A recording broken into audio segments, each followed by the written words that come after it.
자, 안녕하십니까. 브라이언의 물리원 강의 2강 시작하도록 하겠습니다.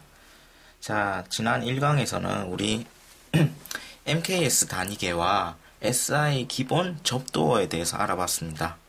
자, 이번 2강에서는 그 MKS 단위계를 이용해서 차원 분석이라는 걸 해보겠습니다. 자, 먼저 차원이라는 말에 대해서 어떤 의미인지 알아야 되는데, 자, 크게 두 가지 의미가 있습니다. 첫 번째로 수학에서 쓰이는 차원의 의미는 공간상에서 어떤 좌표를 나타내는데 필요한 변수의 개수를 차원이라고 합니다. 예를 들어서 1차원이라면은 x축 쌍으로만 움직임이 가능하기 때문에 좌표를 나타내는 데 있어서는 하나의 변수 x만 필요합니다. 그래서 직선에서 사는 세계를 1차원 세계라고 합니다. 근데 반대로 이런 식으로 2차원의 평면의 세계에서는 어떠한 한 점의 좌표를 나타내기 위해서는 x축의 값과 y축의 값, 이 두 개의 값이 각각 독립적으로 필요합니다. 그래서 이 좌표의 위치를 나타내는 데 있어서 x와 y 두 가지의 좌표가 독립적인 변수가 필요하기 때문에 이런 것을 2차원이라고 합니다. 그러면은 우리가 실제적으로 살고 있는 차원은 3차원의 세계, x, y, z가 필요한 3차원의 세계입니다. 자, 그러면은 아인슈타인이 주장한 상대성 이론에서 시간과 공간을 통합을 했습니다. 그렇기 때문에 우리가 사는 일상적인 시 공간에서는 시간을 나타내는 변수 t 하나와 공간을 나타내는 변수 x, y, z 세 개가 필요한데 그것들이 다 합쳐서 시 공간을 나타내기 때문에 우리가 사는 시 공간은 소위 말하는 4차원 세계라고 할 수 있습니다. 자, 수학에 대해서 차원의 의미를 알아봤고 이제 과학에서는 차원이라는 게 어떤 의미로 쓰이는지에 대해서 알아보도록 하겠습니다. 자, 지난 시간에 배웠던 SI 기본 단위가 있는데 그것들이 7가지라고 했습니다. 그 7가지들이 적절하게 곱해지거나 나눠짐으로 인해서 조합이 됨으로써 새로운 유도 단위가 된다고 설명을 드렸는데, 자, 과학에서는 차원이라는 의미는 이렇게 씁니다. 물리량의 크기는 전혀 상관이 없는데 단지 단위에 대해서만 관심을 가지는 겁니다. 그래서 적혀져 있는 거 읽어보면 유도 단위가 어떻게 기본 단위의 조합으로 이루어져 있는지에 대해서 분석하는 것이 어떤 것이다? 차원 분석의 의미라는 것입니다. 자, 너무 추상적이어서 무슨 말인지 잘 모르시겠다면은 예를 들어 보겠습니다. 자, 차원 분석의 예를 보면은 자, 이런 식으로 속력의 단위가 여러 가지가 있습니다. 미터 퍼 세컨드도 있고 킬로미터 퍼 아워도 있고 킬로미터 퍼 민도 있습니다. 이런 것들이 전부 다 크기와는 관계없이 속력의 단위로 쓰이고 있습니다. 근데 자, 보시면은 아시다시피 미터라는 거는 길이의 단위, 킬로미터도 길이의 단위, 그리고 초, 시간, 분 이런 것들이 전부 다 어떻게? 시간의 단위입니다. 그렇기 때문에 우리가 지난 시간에 했던 MKS 단위계에서 M은 거리, K는 질량, S는 시간 이렇게 나와 있기 때문에 기본적으로 이제 MKS 단위계를 이용해 가지고 이러한 속력의 차원을 분석해 보겠습니다. 자, 할 때 이런 식의 단위를 쓰는데 참고적으로 L, T, S라는 단위를 씁니다. L은 말 그대로 length, T는 말 그대로 time. 죄송합니다. S가 아니고 M입니다. M은 어떤 거다? mass로, L은 길이, T는 시간, M은 질량을 나타냅니다. 자, 그렇다면은 속력의 차원을 분석할 때는 어떻게 한다? 이러한 길이에 대한 정보들을 전부 다 이제 길이, 시간, 질량 이런 것으로 나타내면 됩니다. 미터라는 것은 길이이기 때문에 L로 써주고 퍼라는 것은 나누기이기 때문에 어떻게? 나눗셈의 의미를 가지는 겁니다. 그래서 이제 시간으로 나눠줬기 때문에 t로 나누는데 여기서 지수법칙을 이용하면은 마이너스 1 이런 식으로 해주면 됩니다. 그래서 길이 곱하기 시간분의 1 그러니까 시간을 나눠줬다는 의미죠.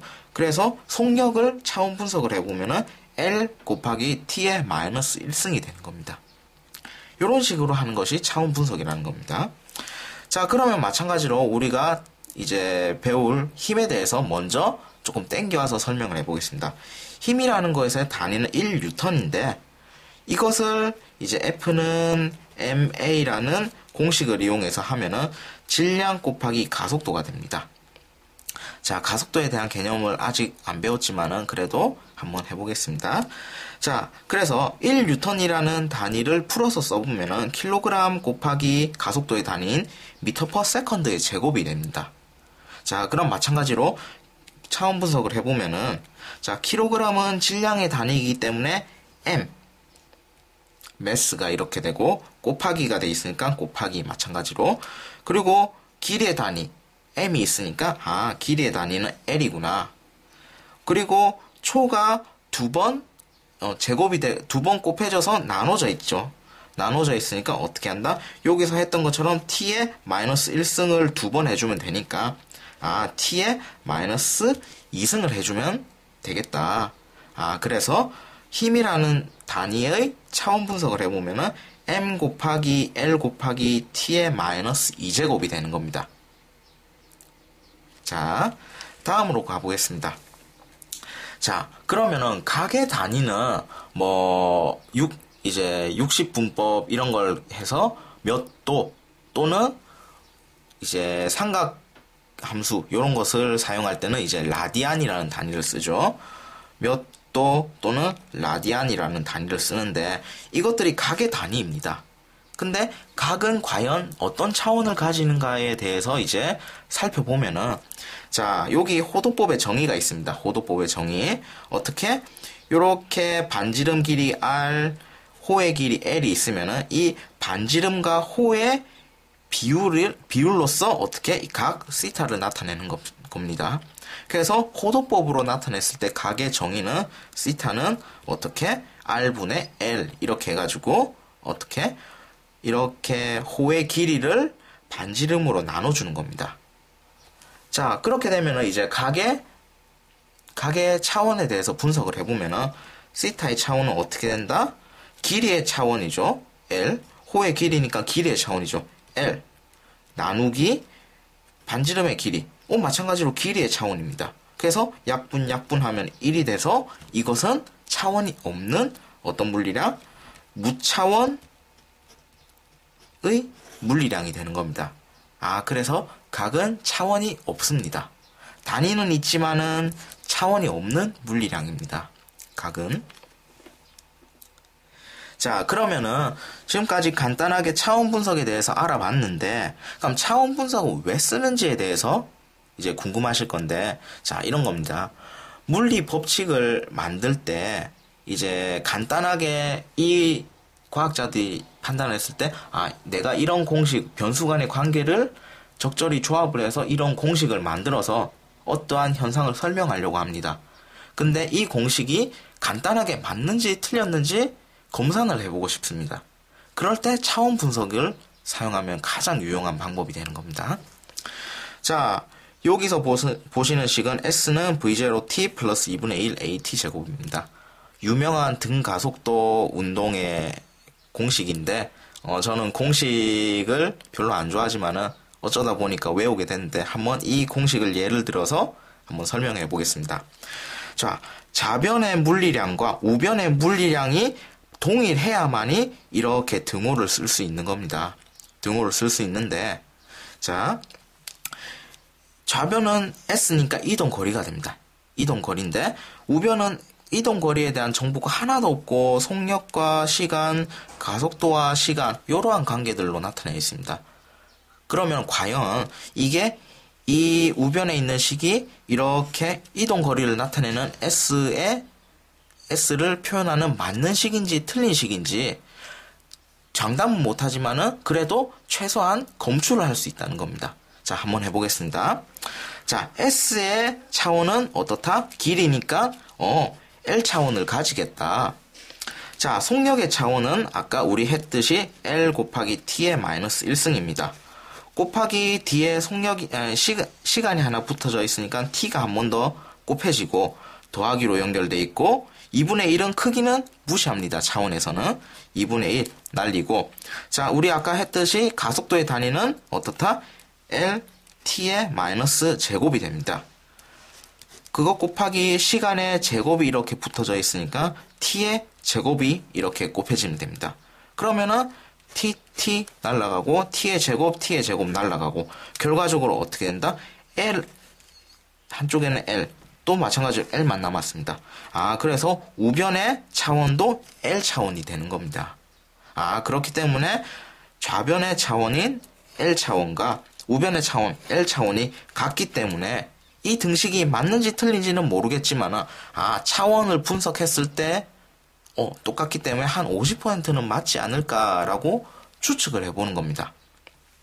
자, 만약에 예를 들어서 S라는 공식이 V0t 플러스 2분의 1 AT 제곱이 아니고 그냥 T로만 되어 있다는 식을 하나 제가 얻었습니다.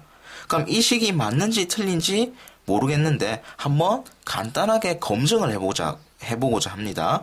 그럴 때 차원 분석이 어떻게 쓰이냐 해보겠습니다. 길이의 차원 L 이 차원이 나와야 됩니다. 우변에서도. 그러면 어떻게 된다? 속력의 차원은 LT-1 곱하기 T 그 다음에 플러스 2분의 1은 무시해도 된다고 했습니다. 더하기 어떻게 LT의 마이너스 제곱 곱하기 T가 됩니다.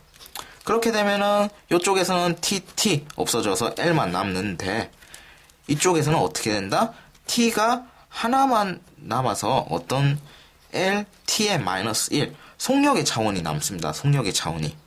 그렇기 때문에 차원이 다른 물리량은 더하기가 불가능합니다. 그래서 요 놈은 이제 L차원인데 길이 차원만 남았고 얘는 속력의 차원만 남았습니다. LT-1 그렇기 때문에 두 개가 합쳐질 수가 없기 때문에 이것은 차원 분석을 해봤을 때 틀린 공식이다라는 것을 알 수가 있는 겁니다.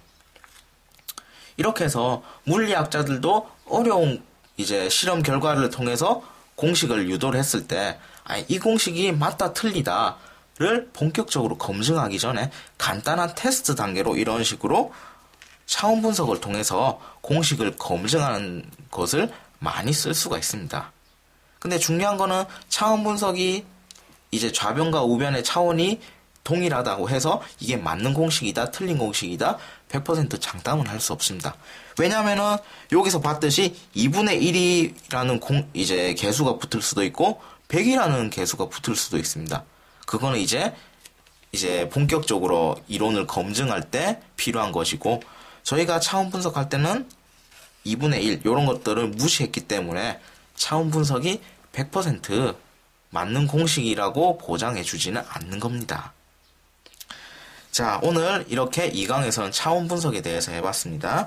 차원 분석이라는 것은 이제 물리에서 가장 기본적인 것인데 학교 교육과정에서 전혀 가르쳐 주지 않기 때문에 이렇게 강의를 해봤고 자, 모든 이제 이후에 나오는 공식들에 대해서 간단하게 차원 분석을 하면은 이 공식이 맞다 틀리다를 본인이 스스로 판단을 할 수 있게 됩니다. 그렇기 때문에 내가 만약에 공식을 외웠다 했는데 약간 까먹었다. 그러면은 간단하게 차원 분석을 통해 가지고 이 공식이 내가 제대로 외우고 있구나, 못 외우고 있구나 라는 것을 간단하게 확인할 수 있는 과정이기도 합니다. 자, 오늘 2강은 이것으로 마치겠습니다. 감사합니다.